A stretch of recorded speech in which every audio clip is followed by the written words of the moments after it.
You see, in Revelation chapter 13, this beast raises an image. It commands everybody to worship the image. Whoever does not worship the image is to be killed.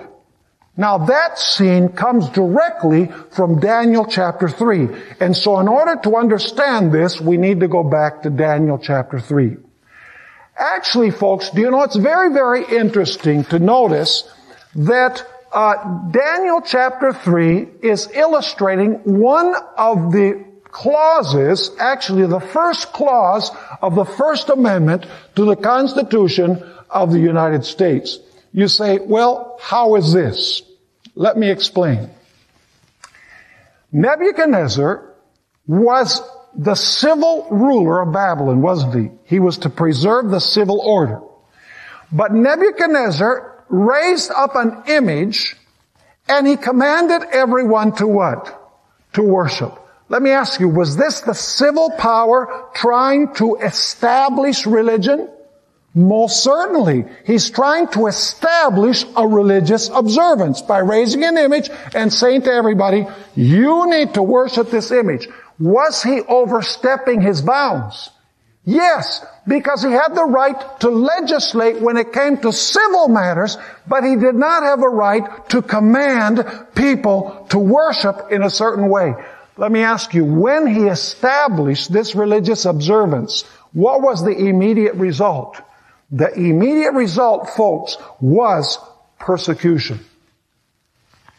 As you read the book of Daniel, was Daniel a very good citizen of Babylon? Did he respect the king? Did he pray for the king?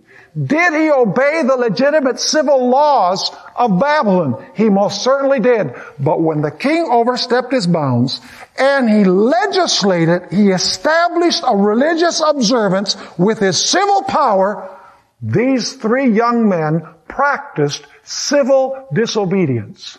The story shows us that the time when we can practice civil disobedience is when the state oversteps its bounds and legislates the first table of God's law. It legislates worship. It establishes a worship observance.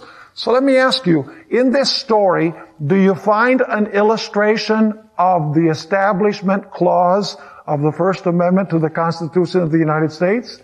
Yes, because the First Amendment says, Congress shall make no law respecting the what? The establishment of religion. And the reason for that is because when the state or when the civil power establishes religion, the immediate result is what? Persecution. By the way, did God intervene to deliver those three young men? Yes, there was no hope to be delivered from the hands of the civil power who wanted to enforce this religious observance. There was no escape unless God directly intervened.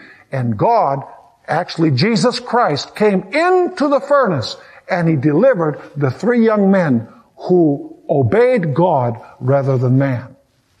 Now in Daniel chapter 6, we have another story that illustrates the second clause of the First Amendment to the Constitution.